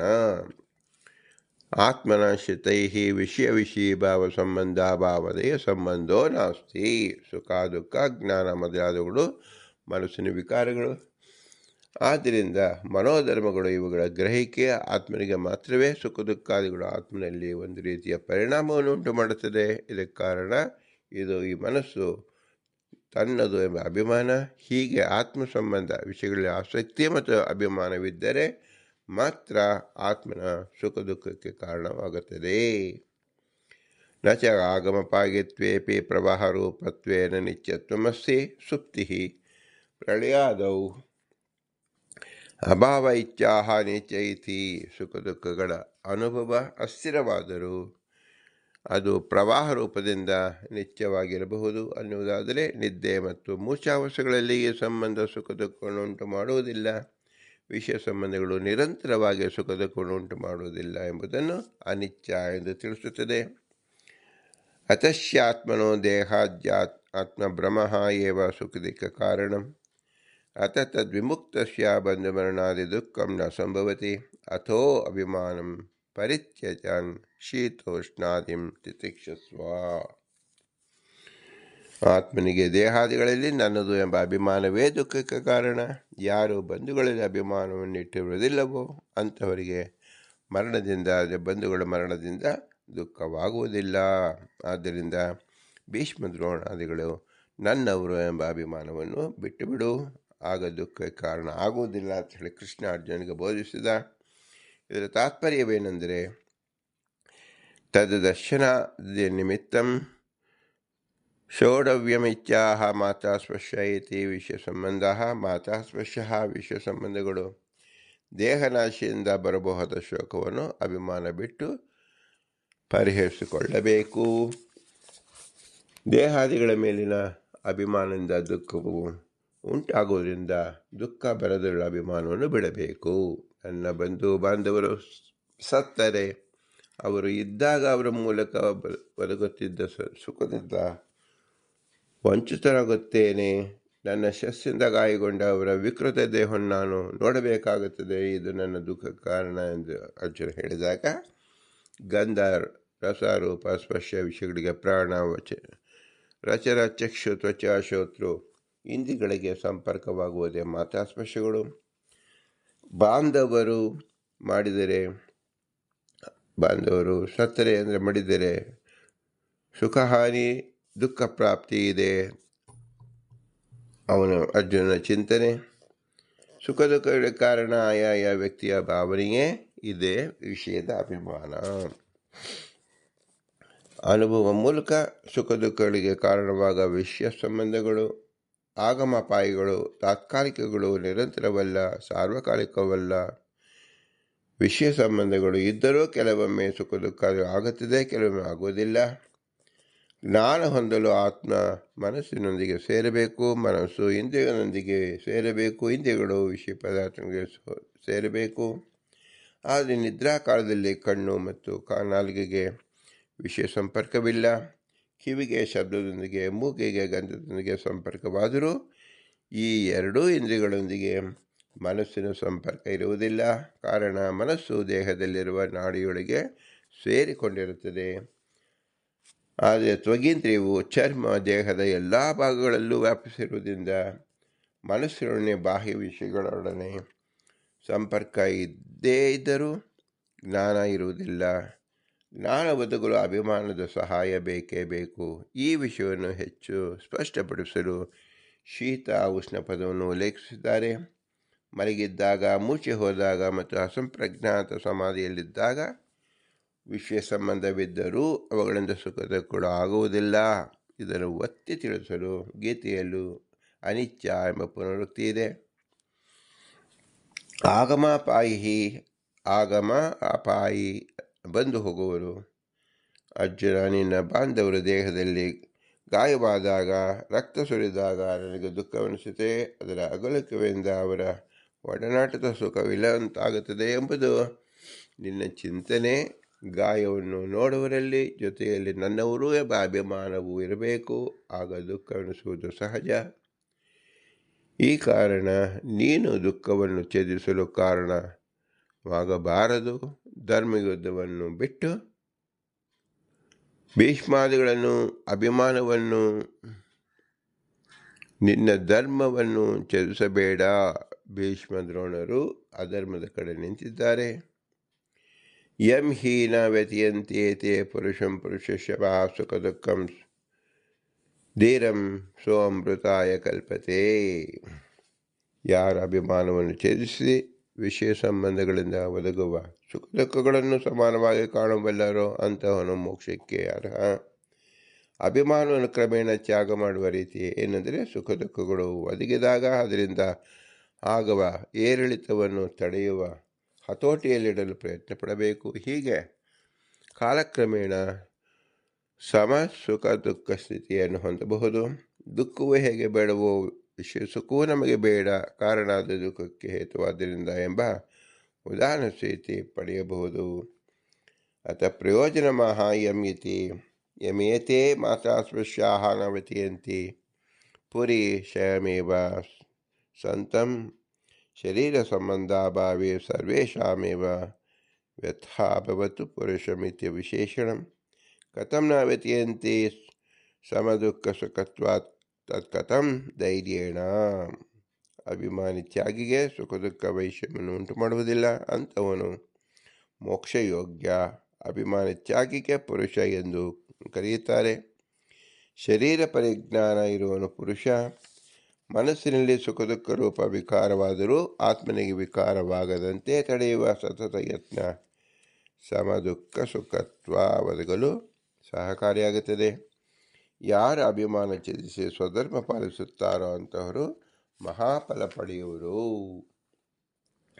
ಇದರ ಒಟ್ಟು ತಾತ್ಪರ್ಯ, ಫಲಮಾಹ ಯಂ ಹೀತಿ ನ ಕೇವಲಂ ಅವ್ಯತಮಾತ್ರೇಣ ಅಮೃತತ್ವಂ ಕಿಂತು ಪುರುಷಂ ಪುರು ಬ್ರಹ್ಮಗುಣತ್ವಾದಿ ತದಜ್ಞಾತ್ ಪುರುಷಃ ಸ್ಮೃತಃ ಇತಿ ಪ್ರವೃತ್ತೇಃ ಪುರು ಶರಣಾತ್ ಪುರುಷಃ ಇತ್ಯರ್ಥಃ. ಕೇವಲ ದುಃಖ ಪರಿಹಾರದ ಮೋಕ್ಷವಾಗಲಾರದು. ಪುರು ಎಂದರೆ ಗುಣಪೂರ್ಣನಾದ ಪರಮಾತ್ಮನ ಜ್ಞಾನವುಳ್ಳ ಪುರುಷನಾಗಬೇಕು ಎಂಬ ಪ್ರವೃತ್ತಿ ಎಂಬ ಗ್ರಂಥದಲ್ಲಿ ತಿಳಿಸಲ್ಪಟ್ಟಿದೆ. ಶರಣಾದ ಜ್ಞಾನ ದೇಹಾದಿಗಳ ಮೇಲಿನ ಅಭಿಮಾನ ಬಿಟ್ಟು ದುಃಖ ಪರಿಹಾರವಾಗಿ ಇದು ಒಂದು ರೀತಿಯ ಫಲವಾಗಿ ಕ್ರಮೇಣ ಮುಖ್ಯ ಪುರುಷಾರ್ಥವಾದ ಮೋಕ್ಷಕ್ಕೆ ಕಾರಣವಾಗುವುದು. ಆದರೆ ಈ ಪುರುಷಾರ್ಥ ಕೇವಲ ಯುದ್ಧ ಬಿಡುವುದರಿಂದ ಸಿಗುವುದಿಲ್ಲ. ಶರೀರದ ಪರಿಜ್ಞಾನ ಇರುವನು, ಎಚ್ಚರದಲ್ಲಿರುವನು ಅಂದರೆ ಪುರುಷ, ಪೂರ್ಣನಾದ ಬ್ರಹ್ಮನನ್ನು ತಿಳಿಯುವನು ಬ್ರಹ್ಮಚಾರಿ ಎನಿಸುತ್ತಾನೆ. ಇಂತಹ ಪುರುಷನು ಮಾತಾ ಸ್ಪರ್ಶನ ವ್ಯತಿಯಂತಿ ವಿಚಲಿತನಾಗಿ ಮಾಡಲಾರವು. ಅವನು ಧೀರ ಎನಿಸಿ ಮೋಕ್ಷಕ್ಕೆ ಅರ್ಹತೆಯನ್ನು ಪಡೆಯುತ್ತಾನೆ. ಅಭಿಮಾನವೇ ಸುಖ ದುಃಖಗಳಿಗೆ ಮೂಲ. ಇದನ್ನು ಕಳೆದುಕೊಳ್ಳುವುದು ಸಮ ದುಃಖ ಸುಖ ಸ್ಥಿತಿ. ದುಃಖದಲ್ಲಿರುವ ಭಾವನೆಯನ್ನು ಸುಖದಲ್ಲಿ ತಾಳಬೇಕು. ದುಃಖ ಬೇಡ, ಸುಖವೂ ಬೇಡ ಎನಿಸಬೇಕು. ಇಂತಹ ಸ್ಥಿತಿ ಪ್ರಾಪಂಚಿಕ ವಸ್ತುಗಳಲ್ಲಿ ನಿರಾಸಕ್ತಿಯಾಗಲು ಕಾರಣವಾಗುತ್ತದೆ. ಜೊತೆಗೆ ಸ್ನೇಹ ದ್ವೇಷಗಳು ಉಂಟಾಗುವುದಿಲ್ಲ. ಹೀಗೆ ನಿರಭಿಮಾನಿಯಾದ ಸ್ಥಿತಿ ಒದಗುತ್ತದೆ. ಈ ಸ್ಥಿತಿ ಒದಗಲು ಧೈರ್ಯ, ಧೀರತೆ ಅಂದರೆ ಪ್ರಯತ್ನ ಅವಶ್ಯ. ಸುಖ ದುಃಖಗಳ ಪರಿಣಾಮ ಮನಸ್ಸಿನವರಿಗೆ ಮಾತ್ರ ಸೀಮಿತವಾಗಬೇಕು. ಕ್ಷತ್ರಿಯನಾದವನು ಯುದ್ಧವನ್ನು ಬಿಡುವುದು ಅಧರ್ಮ. ತನ್ನ ಧರ್ಮ ಕರ್ತವ್ಯ ಮಾಡುತ್ತಾ ದುಃಖವನ್ನು ಗೆದ್ದವನು ಪರಮಾತ್ಮನ ಪಡೆಯುತ್ತಾನೆ ಮತ್ತು ಮೋಕ್ಷಕ್ಕೆ ಅರ್ಹನಾಗುತ್ತಾನೆ. ನಾಸತೋ ವಿದ್ಯತೆ ಭಾವೋ ನ ಭಾವೋ ವಿದ್ಯತೆ ಸ್ವತಃ ಉಭಯೋರಪಿ ದೃಷ್ಟೋಂತ ತತ್ವದರ್ಶಿಭಿಃ. ದುಷ್ಕರ್ಮ ಹೇಗೆ ಸುಖವನ್ನು ದೊರಕಿಸುವುದೋ ಹಾಗೆ ಸತ್ಕರ್ಮ ದುಃಖವನ್ನು ತಡೆಗಟ್ಟುತ್ತದೆ. ನಿತ್ಯ ಆತ್ಮ ಇತ್ಯುಕ್ತಂ ಕಿಮಾತ್ವೇವ ನಿತ್ಯಃ ಅಹೋ ಅಸ್ಮಿನ್ಯಪಿ ಅನ್ಯದಪಿ ತತ್ಕಿಮಿತ್ಯಾಹ ನ ಸತಾಯತಿ. असतः कारणस्य सतः ब्रह्मणस्य अभावो न विद्यते. प्रकृतिपुरुषस्यैव नित्यो कालस्य सत्तमः इति वचनात् इति विष्णुपुराणे. पृथक् विद्यते इत्याधारर्थः. असतः कारणत्वं च ससद्रूपाय च सौ गुणमयत्यागणो विभुः इति भागवते. असतः सजायता इति च ಅವ್ಯಕ್ತಸ್ಯ ಸಂಪ್ರದಾಯಸ್ಯ ಏತ್ಯಾಹ ಉಭಯೋರಪಿ ಇತಿ ಅಂತೋ ನಿರ್ಣಯಃ. ಜಗತ್ತಿಗೆ ಕಾರಣವಾದ ಜಡ ಪ್ರಕೃತಿ ಸ್ಥೂಲ ಜ್ಞಾನಕ್ಕೆ ಗೋಚರವಾದ ವಸ್ತು, ಆದ್ದರಿಂದ ಅದನ್ನು ಅಸತ್ ಅನ್ನಬಹುದು. ಗುರುಪದೇಶವು ಪ್ರಕೃತಿ ಪುರುಷರು ಅನಾದಿ ನಿತ್ಯರು ತಿಳಿಸುತ್ತಾರೆ. ನ ಚ ಯುದ್ಧಾತ್ ಪರಲೋಕ ದುಃಖಮಿತಿ ಶೋಕ. ಅಸತ್ಕರ್ಮಣ ಸಾಕಾಶಾತ್ ಭಾವೋ ನಾಸಿ ಸತ್ಕರ್ಮಣಃ ಸಾಕಾಶಾತ್ ಅಭಾವೋ ನಾಸೀತ್ ನಿಯತತ್ವಾತ್. ಸದ್ಭಾವವಾಚಿನಃ ಶಬ್ದಾಃ ಸರ್ವೇ ತೇ ಸುಖವಾಚಕಾಃ ಅಭಾವವಾಚಿನಃ ಶಬ್ದಾಃ ಸರ್ವೇ ತೇ ದುಃಖವಾಚಕಾಃ ಇತಿ ಶಬ್ದನಿರ್ಣಯೇ. ಸದ್ಭಾವೇ ಸಾಧುಭಾವೇ ಚ ಸದೇತ್ಯೇವ ಯುಜ್ಯತೆ ಪ್ರಶಸ್ತೆ ಕರ್ಮಣಿ ತಥಾ ತತ್ಶಬ್ದಪಾರ್ಥಮುಚ್ಯತೆ ಇತಿ ವಕ್ಷ್ಯಮಾಣತ್ವಾತ್. असन्नेव न भवति असत् ब्रह्मेति वेद इति चेत् इत्यादेश्यातो अंतो ನಿರ್ಣಯಃ. ಯಾರು ಬ್ರಹ್ಮನನ್ನು ದುಃಖವುಳ್ಳವನು ಎಂದು ತಿಳಿಯುತ್ತಾರೋ ಅವರು ದುಃಖವುಳ್ಳವರೇ ಆಗುತ್ತಾರೆ. ಯಾರು ಪೂರ್ಣ ಸುಖ ಯಾವ ದೋಷವೂ ಇಲ್ಲ ಎಂದು ತಿಳಿಯುತ್ತಾರೋ ಅವರು ಸಹ ಸ್ವರೂಪದ ಆನಂದ ರೂಪವಾದ ಮೋಕ್ಷವನ್ನು ಹೊಂದುತ್ತಾರೆ, ಸುಖವನ್ನು ಹೊಂದುತ್ತಾರೆ ಎಂದು ಹೆಸರು.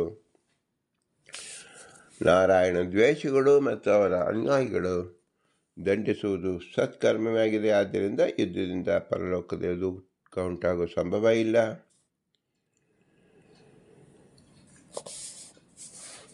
ಹೀಗೆ ಕೃಷ್ಣ ಪರಮಾತ್ಮ ಅರ್ಜುನಿಗೆ ಜೀವನದಲ್ಲಿರತಕ್ಕಂಥ 3 ವಿಧವನ್ನು ತಿಳಿಸ್ತಾ ಇದ್ದಾನೆ. ಒಬ್ಬರು ಧೀರರು, ಮತ್ತೊಬ್ಬರು ಹೇಡಿಗಳು, ಇನ್ನೊಬ್ಬರು ತಟಸ್ಥರು. ಈ ರೀತಿಯಾಗಿ ನಾವು ತಿಳಿದಾಗ ಜೀವನದಲ್ಲಿ ನೀಚ, ಮಧ್ಯಮ, ಅಧಮ ಎಂಬ 3 ವಿಧವಾಗಿ ನಾವು ಕಾಣಬೇಕಾಗಿದೆ. 3 ವಿಧ ಜೀವರಿಗೂ ಸ್ವರೂಪದಲ್ಲಿ ಯಾರಿಗೆ ಆನಂದವೇ ಇದೆಯೋ ಅವರು ಮೋಕ್ಷ ಎಂಬ ನಿತ್ಯ ಲೋಕವನ್ನು ಕುರಿತು ಪ್ರಯಾಣ ಮಾಡುತ್ತಾರೆ. ಯಾರ ಸ್ವರೂಪದಲ್ಲಿ ಅಜ್ಞಾನವೇ ಇದೆಯೋ ಅವರು ತಮಸ್ಸು, ಅಜ್ಞಾನ ಕತ್ತಲಿದೆಯೋ ಅವರು ತಮೋಲೋಕವನ್ನು ಕುರಿತು ಪ್ರಯಾಣ ಮಾಡುತ್ತಾರೆ. ಯಾರಲ್ಲಿ ತಟಸ್ಥರಾಗಿರುತ್ತಾರೋ ಅಂದರೆ ಅವರು ಸಾಂತಾನಿಕ ಲೋಕ ಅಂದರೆ ನಿಜವಾದ ಸಂಸಾರ ಅಂದರೆ ಸುಖ ಮತ್ತು ದುಃಖ ಮಿಶ್ರಿತವಾದ ಲೋಕದಲ್ಲೇ ಅವರು ಪ್ರಯಾಣ ಮಾಡುತ್ತಾರೆ ಎಂದರ್ಥ. ಇಲ್ಲಿ ನಾವು ಚಿಂತಿಸಬೇಕಾದದ್ದು ಜೀವಿತರೆಲ್ಲರೂ ಸಾಯಲೇಬೇಕು, ಹೊಸದಾಗಿ ಬಂದದ್ದಲ್ಲ, ಇದ್ದದ್ದು ವ್ಯಕ್ತವಾಗುವುದು ಎಂಬುದು ಶಾಸ್ತ್ರದ ಪ್ರಮೇಯ. ಹಾಗಾದರೆ ರಾಜಸರ ವಿಷಯದಲ್ಲಿ ಏನು ವ್ಯಕ್ತವಾಗುವುದು? ತಟಸ್ಥ ರೀತಿ ನಮಗೆ ವ್ಯಕ್ತವಾಗುವುದು. ಅವರು ವಿಶೇಷವಾದ ಧರ್ಮದಲ್ಲೂ ಆಸಕ್ತವಾಗುವುದಿಲ್ಲ, ಅಧರ್ಮದಲ್ಲೂ ಆಸಕ್ತವಾಗುವುದಿಲ್ಲ, ತಟಸ್ಥರಾಗಿರುತ್ತಾರೆ. ಆದ್ದರಿಂದ ಅವರು ಸದಾಕಾಲ ಸುಖ ದುಃಖ ಮಿಶ್ರಿತವಾಗಿಯೇ ಇರುತ್ತಾರೆ ಎಂದರ್ಥ. ಇದನ್ನು ಸಾಂತಾನಿಕ ಲೋಕ ಅಂತ ಹೆಸರು. ಲೋಕ ಅಂದರೆ ಶರೀರ. ಆ ಶರೀರವುಳ್ಳವರು ಅಂದರೆ ಅದು ಸ್ವರೂಪ ಶರೀರ, ಸ್ವರೂಪವುಳ್ಳವರು ಸಾಂತಾನಿಕರು. ಅವರಲ್ಲಿ ಸುಖವೂ ಇರುತ್ತೆ, ದುಃಖವೂ ಇರುತ್ತದೆ ಎಂದರ್ಥ. ಇದಕ್ಕೆ ಉದಾಹರಣೆಯಾಗಿ ನಾವು ಪ್ರತಿದಿನ ಸಂಸಾರದಲ್ಲಿ ದಿನದಲ್ಲಿ 12 ಗಂಟೆ ಕತ್ತಲು, 12 ಗಂಟೆ ಬೆಳಕು ನಾವು ನೋಡುತ್ತೇವೆ. ಬೆಳಕಿನಲ್ಲಿ ಸುಖ ಪಡುವವರು ಕೆಲವರು, ಕತ್ತಲಿನಲ್ಲಿ ಸುಖ ಪಡುವವರು ಕೆಲವರು. ಯಾರು ಬೆಳಕಿನಲ್ಲಿ ಸುಖ ಪಡುವರೋ ಕತ್ತಲಿನಲ್ಲಿ ಅವರು ದುಃಖ ಪಡುತ್ತಾರೆ. ಯಾರು ಕತ್ತಲಿನಲ್ಲಿ ಸುಖ ಪಡುವರೋ ಅವರು ಬೆಳಕಿನಲ್ಲಿ ದುಃಖ ಪಡುತ್ತಾರೆ. ಅವು ಅಂದರೆ ಉದಾಹರಣೆಗೆ 12 ಗಂಟೆಗಳ ಕಾಲ ಶ್ರಮವಹಿಸಿ ದೈಹಿಕ ಶ್ರಮವಹಿಸಿ ಕೆಲಸ ಮಾಡುತ್ತಾರೆ, ರಾತ್ರಿಯಲ್ಲಿ ಮಲಗುತ್ತಾರೆ. ಅಂದರೆ ಪಶುಗಳು ತಮ್ಮ ಮೇವನ್ನು ಬೆಳಗಿನಲ್ಲಿ ತಿಂದು ರಾತ್ರಿ ಮೆಲುಕು ಹಾಕುತ್ತಾ ಮಲಗುತ್ತದೆ. ಅಂದರೆ ಇವರಿಗೆ ಯಾವುದು ಸುಖ ಯಾವುದು ದುಃಖ? ಪ್ರತಿನಿತ್ಯವೂ ಸುಖ ದುಃಖ ಮಿಶ್ರಿತವಾಗಿಯೇ ಇರುತ್ತದೆ. ಹಗಲಿನಲ್ಲಿ ಆಹಾರ ಹುಡುಕುವುದು, ಅಗೆಯುವುದು, ತಿನ್ನುವುದು ಎಲ್ಲವೂ ಕರ್ಮಗಳಾಗಿದೆ. ಅಂದರೆ ಅದು ಶ್ರಮದಾಯಕವೇ ಆಗಿದೆ. ರಾತ್ರಿಯಲ್ಲಿ ಮಲಗುವುದು ಎಂಬುದಕ್ಕಂಥದ್ದು ಸಹ ಯಾವ ಸ್ಥಳದಲ್ಲಿ ಮಲಗಬೇಕು, ಭಯ ಇಲ್ಲದೇ ಇರತಕ್ಕಂಥ ಸ್ಥಳ ಯಾವುದು, ಕಾಲ ಯಾವುದು, ಅಲ್ಲಿ ಬರತಕ್ಕಂಥ ವಿಶೇಷವಾದ ವಿಷ ಪ್ರಾಣಿಗಳಿಂದ ದೂರ ಇರಬೇಕು. ಹೀಗೆ ಹಲವಾರು ಪ್ರಸಂಗಗಳು ಅವರಿಗೆ ಬಂದೇ ಬರುತ್ತದೆ. ಅಂದರೆ ಅನಿಶ್ಚಿತವಾಗಿಯೇ ಇರತಕ್ಕಂಥದ್ದು ಬದುಕು. ಇದಕ್ಕೆ ಸಾಂತಾನಿಕ ಅಂತ ಹೆಸರು. ಅನಿಶ್ಚಿತ ಅಂದ್ರೇನು? ಸುಖದ ನಿಶ್ಚಿತವೂ ಇಲ್ಲ, ದುಃಖದ ನಿಶ್ಚಿತವೂ ಇಲ್ಲ. ಇದಕ್ಕೆ ಉದಾಹರಣೆ ಪ್ರತಿ ಜೀವನ ಸಂಸಾರ. ಅವರು ಯಾವತ್ತು ಹುಟ್ಟಿದ್ದಾರೆ, ಎಂದು ಸಾಯುತ್ತಾರೆ. ಹುಟ್ಟಂತೂ ಆಗಿದೆ ಎಂಬುದು ಕಂಡಾಗ ಸಾಯುವುದನ್ನು ಯಾವ ಕ್ಷಣದಲ್ಲೂ ಬರಬಹುದು. ಆದರೆ ಆ ಕ್ಷಣ ಎಂಬುದು 10 ವರ್ಷ ಬರಬಹುದು, 20 ವರ್ಷ ಬರಬಹುದು, ಹೀಗೆ 100 ವರ್ಷವೂ ಆಗುವುದು, 100 ದಾಟಿದ ವರ್ಷವೂ ಆಗಬಹುದು. ಆದರೂ ಸಹ ಮೊದಲನೇ ಕ್ಷಣದಲ್ಲಿರ್ತಕ್ಕಂಥ ಅನಿಶ್ಚಿತೆಯೇ 100 ವರ್ಷ ಕಳೆದರೂ ಇರುತ್ತದೆ. ಇಂತಹ ವಸ್ತುವಿಗೆ ಏನಂತ ಹೇಳಬೇಕು? ಅನಿಶ್ಚತೆ, ನಿಶ್ಚಯ ಇಲ್ಲದೆ ಇರುವುದು. ಮರಣ ನಿಶ್ಚಯ, ಕಾಲ ಅನಿಶ್ಚಯ. ಹಾಗೆ ಸುಖ ದುಃಖಗಳ ನಿಶ್ಚಿತೆಯೇ ಇಲ್ಲದೆ ಅನಿಶ್ಚಿತೆಯೇ ಆಗಿರತಕ್ಕಂಥ ಒಂದು ಸ್ವರೂಪ, ಅದು ಮಧ್ಯಮರ ಸ್ವರೂಪ, ತಟಸ್ಥರ ಸ್ವರೂಪ. ಅವರು ಇರತಕ್ಕಂಥ ಲೋಕ ಸಾಂತಾನಿಕ ಲೋಕ. ಸಾಂತಾನಿಕ ಲೋಕ ಎಂಬುದು ಸೃಷ್ಟಿ ಸ್ಥಿತಿ ಸಂಹಾರ ಎಂಬುದಕ್ಕಂಥದ್ದು ಸೃಷ್ಟಿಯಲ್ಲೇ ಇರಬಹುದು, ಸ್ಥಿತಿಯಲ್ಲೂ ಬರಬಹುದು, ಸಂಹಾರದಲ್ಲೂ ಬರಬಹುದು. ಆದರೆ ಅವರ ಅವಸ್ಥೆ ಹೇಗಿರುತ್ತದೆ? ಸುಖ ದುಃಖ ಮಿಶ್ರಿತವಾಗಿಯೇ ಇರುತ್ತದೆ ಎಂದರ್ಥ. ಆದರೆ ಅವರಿಗೆ ಹೊಸ ಶರೀರದ ಪ್ರಾಪ್ತಿಯೇ ಇಲ್ಲದಂತೆ ಆಗಬೇಕಲ್ಲ? ಹೌದು, ಆಗುತ್ತದೆ. ಹಾಗಾದರೆ ಸೃಷ್ಟಿ ಸ್ಥಿತಿ ಸಂಹಾರಕ್ಕೆ ಹೇಗೆ ಅನುಭವಿಸುತ್ತಾರೆ ಅಂದರೆ ಅದು ವಿಶಿಷ್ಟವಾಗಿ ಸುಖ ದುಃಖಗಳ ಮಿಶ್ರವನ್ನು ಹೊಂದುವುದೇ ಆಗಿದೆ. ವ್ಯಕ್ತಾವ್ಯಕ್ತ ಸ್ವರೂಪದಿಂದ ಆಗುತ್ತೆ ಅಂತ ತಿಳಿಯಬೇಕು. ಹೇಗೆ ಒಂದು ಫ್ಯಾಕ್ಟ್ರಿಯಲ್ಲಿ ರಾ ಮೆಟೀರಿಯಲ್ಸ್ ತರುತ್ತೇವೆ, ರಾ ಮೆಟೀರಿಯಲ್ ಪ್ರೋಸೆಸ್ ಆಗಿ ಫಿನಿಶ್ ಮೆಟೀರಿಯಲ್ ಆಗುತ್ತದೆ. ಆ ಮೆಟೀರಿಯಲ್ಲೇ ಅದು ನಾವು ಪ್ರೋಸೆಸ್ನಲ್ಲೂ ಆ ಮೆಟೀರಿಯಲೇ ಇರುತ್ತದೆ, ಫಿನಿಷಲ್ಲೂ ಆ ಮೆಟೀರಿಯಲ್ ಇದ್ದೇ ಇರುತ್ತದೆ, ಒಂದು ರೂಪಾಂತರ ಹೊಂದುತ್ತದೆ. ಆದರೆ ಆ ಮೆಟೀರಿಯಲ್ಲೇ ಆಗಿರುತ್ತದೆ. ಹೇಗೋ ಹಾಗೆ ಸಾಂತಾನಿಕ ಲೋಕಕ್ಕೆ ಅರ್ಹರಾದ ರಾಜಸ ಜೀವರು ಫ್ಯಾಕ್ಟ್ರಿ ಹೊಕ್ಕಾಗಿ ಹೇಗಿರುತ್ತಾರೋ, ಪ್ರೋಸೆಸ್ನಲ್ಲಿ ಹೇಗಿರುತ್ತಾರೋ ಮತ್ತು ಅಂಚದಲ್ಲಿ ಹೇಗಿರುತ್ತಾರೋ ಇದರ ಅನುಭವವನ್ನು ಮಾತ್ರ ಹೊಂದುತ್ತಾ ಇರುತ್ತಾರೆ. ಆ ರಾ ಮೆಟೀರಿಯಲ್ಗಳಲ್ಲಿ ವಿಕಾರವನ್ನು ಕಾಡುತ್ತಾ ಹೋಗ್ತಾರೆ, ಅದರ ಸ್ವರೂಪ ಬದಲಾಗುವುದಿಲ್ಲ. ಮತ್ತೊಂದು ಉದಾಹರಣೆ ನೋಡಬೇಕಾದರೆ, ತಂದೆ ಮತ್ತು ಮಗ. ಎಂದು ತಂದೆಯಾದ ಮಗ ಹುಟ್ಟಿದ ದಿನ ತಂದೆಯಾಗುತ್ತಾನೆ. ಹಾಗಾದರೆ ಮಗ ತಂದುಕೊಟ್ಟಿದ್ದು ಏನು? ತನ್ನನ್ನು ತನ್ನ ಪುತ್ರತ್ವವನ್ನು ತಾನು ಪಡೆದುಕೊಂಡು ಪಿತೃತ್ವವನ್ನು ಕೊಟ್ಟನೇನು. ಅಂದರೆ ಪುತ್ರತ್ವ ಅಥವಾ ಪುತ್ರತ್ವ ಎರಡನ್ನು ವ್ಯಕ್ತವಾದದ್ದು ಮಾತ್ರ, ತಂದುಕೊಟ್ಟಿದ್ದಲ್ಲ. ಇದು ಆಯಾ ಜೀವರ ಸ್ವರೂಪ, ಯೋಗ್ಯತಾ. ಪಿತೃವಿನಲ್ಲಿರ್ತಕ್ಕಂಥ ಪಿತೃತ್ವ ನಮಗೆ ವ್ಯಂಜಕವಾದದ್ದು ಪುತ್ರತ್ವದ ದರ್ಶನದಿಂದ ಅಂತ ತಿಳಿಯಬೇಕು. ಇದಕ್ಕೆ ಸಾಧಕವಾದದ್ದು ಯಾರು? ಮಾತೃ ಮೀಯತೆ ಇದೆ ಮಾತೃ. ಒಂದು ತಾಯಿಯ ದೆಸೆಯಿಂದ ಒಬ್ಬ ಪುರುಷ ತಂದೆಯಾದ, ಇನ್ನೊಬ್ಬ ಪುರುಷ ಪುತ್ರನಾದ. ಮಧ್ಯವರ್ತಿಯಾಗಿರ್ತಕ್ಕಂಥ ಮಾತೃ ಹೇಗೋ ಹಾಗೆ ತಟಸ್ಥ ರೀತಿಯಲ್ಲಿರತಕ್ಕಂಥವಳು. ಈ ಭಾವವನ್ನು ವ್ಯಕ್ತಪಡಿಸಲು ಸಹಾಯಕವಾದದ್ದು ಪ್ರಕೃತಿ. ಪ್ರಕೃತಿಯಲ್ಲಿ ಪಿತೃತ್ವ ಮತ್ತು ಪುತ್ರತ್ವ ಎಂಬುದು ಸುಖ ದುಃಖ ರೂಪವಾಗಿದ್ದರೆ ಅದು ವ್ಯಕ್ತವಾಗುವಂತೆ ರಾಜಸರಲ್ಲಿ ಸಾಂತಾನಿಕ ಲೋಕ ಎಂಬತಕ್ಕಂಥದ್ದು ದುಃಖ ಮತ್ತು ಸುಖ ಮಿಶ್ರಿತವಾಗಿ ಇರುತ್ತದೆ ಎಂಬುದೇ ಅಭಿಪ್ರಾಯ. ಆದ್ದರಿಂದ ಜೀವರಲ್ಲಿ ಮಧ್ಯಮವರ್ತಿಯಾಗಿರತಕ್ಕಂಥ ರಾಜಸ ಪ್ರಭೃತಿಗಳನ್ನು ತಿಳಿಯುವ ಬಗೆ ಇದಾಗಿದೆ. ವೇದೋಕ್ತವಾದ್ದರಿಂದ, ಪ್ರಮಾಣಪೂರಿತವಾದ್ದರಿಂದ ವೇದಗಳು, ಪುರಾಣಗಳು, ಇತಿಹಾಸಗಳು ಏನು ಹೇಳುತ್ತಿದೆ ನಾವು ಕೇಳಬೇಕು. ರಾಜಸರಿಗೆ ಮೋಕ್ಷವೂ ಆಗುವುದಿಲ್ಲ, ತಮಸ್ಸು ಆಗುವುದಿಲ್ಲ, ಮಧ್ಯಮ ಸ್ಥಿತಿಯಲ್ಲಿರುತ್ತಾರೆ ಎಂಬುದೇ ಸಿದ್ಧಾಂತ. ಈ ಸಿದ್ಧಾಂತದ ಪ್ರಕಾರ ಆಯಾ ಜೀವರಿಗೆ ಅದರ ಅನುಭವ ವ್ಯಕ್ತವಾಗುತ್ತಾ ಹೋಗುತ್ತದೆ. ಇಲ್ಲಿ ನೀಚ, ಮಧ್ಯಮ ಮತ್ತು ಅಧಮ ಎಂಬತಕ್ಕಂಥದ್ದು ಸೃಷ್ಟಿಸಿದ್ದಲ್ಲ, ಎಲ್ಲವೂ ಇರತಕ್ಕಂಥದ್ದು. ಆ ಇರುವಿಕೆಗೆ ಕಾರಣಕರ್ತರಾದವರು ಆಯಾ ಜೀವರ ಸ್ವರೂಪ ಯೋಗ್ಯತಾ.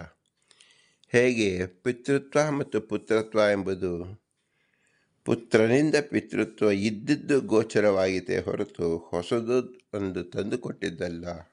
ಅಂದರೆ ಎಲ್ಲ ವಸ್ತುವಿನ ಸ್ವರೂಪಭೂತವಾದ ಗುಣವೇ ಅದು ಗುಣವಿರುತ್ತದೆ, ಭೇದವಿರುತ್ತದೆ.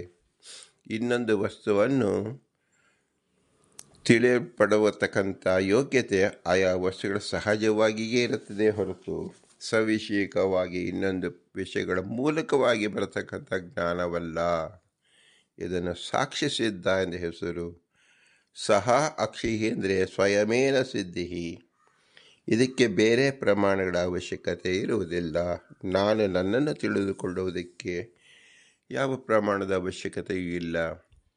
ಹಾಗೆ ಉತ್ತಮ ಜೀವರು, ಅಧಮ ಜೀವರು, ಮಧ್ಯಮ ಜೀವರ ಸಾಕ್ಷಿಗೆ ಗೋಚರವಾಗುವ ಯೋಗ್ಯತೆ ವೇದಗಳಲ್ಲಿ, ಇತಿಹಾಸ ಪುರಾಣಗಳಲ್ಲಿ, ಸಂಸಾರಾವಸ್ಥೆಯಲ್ಲೂ ಸಹ ಇರುತ್ತದೆ ಎಂಬುದನ್ನು ಶಾಸ್ತ್ರ ರೀತಿ ತಿಳಿಯಬೇಕು. ಇದನ್ನು ತಿಳಿಯುವ ಬಗೆ ಹೇಗೆ ಅಂದರೆ ಜೀವೋಪಿ ಕರ್ತಃ ಶಾಸ್ತ್ರಾರ್ಥವತ್ವಾತ್. ವಿಧಿ ನಿಷೇಧ ರೂಪವಾದ ಶಾಸ್ತ್ರವನ್ನು ತಿಳಿಯೋಕ್ಕೋಸ್ಕರವಾಗಿ ವಿಧಿಯನ್ನು ತಿಳಿಯಲು ಶಾಸ್ತ್ರ ಬೇಕು, ನಿಷೇಧವನ್ನು ತಿಳಿಯಲು ಶಾಸ್ತ್ರ ಬೇಕು. ತಮಗೆ ಪ್ರತ್ಯಕ್ಷಕ್ಕೆ ಅತೀತವಾದದ್ದು ಯಾವುದು ಅದನ್ನು ತಿಳಿಯಲು ಶಾಸ್ತ್ರ ಬೇಕು.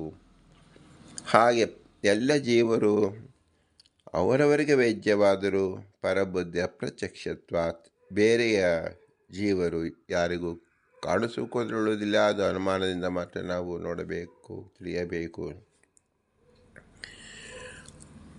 ಹೀಗೆ ವೇದದಲ್ಲಿ, ಯುಕ್ತಿಯಲ್ಲಿ, ಶಾಸ್ತ್ರದಲ್ಲಿ ಉಕ್ತವಾಗಿರತಕ್ಕಂಥದ್ದು 3 ವಿಧ ಜೀವರು. ರಾಜಸರು ಎಂಬುದು ಮಧ್ಯಮ ಜೀವರು. ಅವರ ಯೋಗ್ಯತಾ ಕ್ರಮವನ್ನು ನಾವು ಹೀಗೆ ಸಾಂತಾನಿಕ ಲೋಕ ಮಿಶ್ರವಾದ ಸುಖ ದುಃಖ ಮಿಶ್ರಿತವಾದದ್ದು, ಅದು ಸಹ ನಿತ್ಯಲೋಕ ಎಂದು ತಿಳಿಯಬೇಕು. ಹೇಗೆ ಮೋಕ್ಷ ಸಾತ್ವಿಕರಿಗೆ ನಿತ್ಯಲೋಕವು, ತಮಸ್ಸು ಎಂಬುದು ಹೇಗೆ ತಮೋಯೋಗ್ಯರಿಗೆ ನಿತ್ಯಲೋಕವು, ಹಾಗೆ ಸಾಂತಾನಿಕ ಲೋಕ ಎಂಬುದು ನಿತ್ಯಲೋಕ ಎಂಬುದನ್ನು ತಿಳಿದಾಗ ಜೀವ ತ್ರೈವಿಧ್ಯ ನಾವು ತಿಳಿದುಕೊಂಡಂತಾಗುತ್ತದೆ. ಇದೇ ವಿಷಯವನ್ನು ಇನ್ನು ಮುಂದೆ ನಾವು ತಿಳಿಯುವಂತರಾಗಬೇಕು.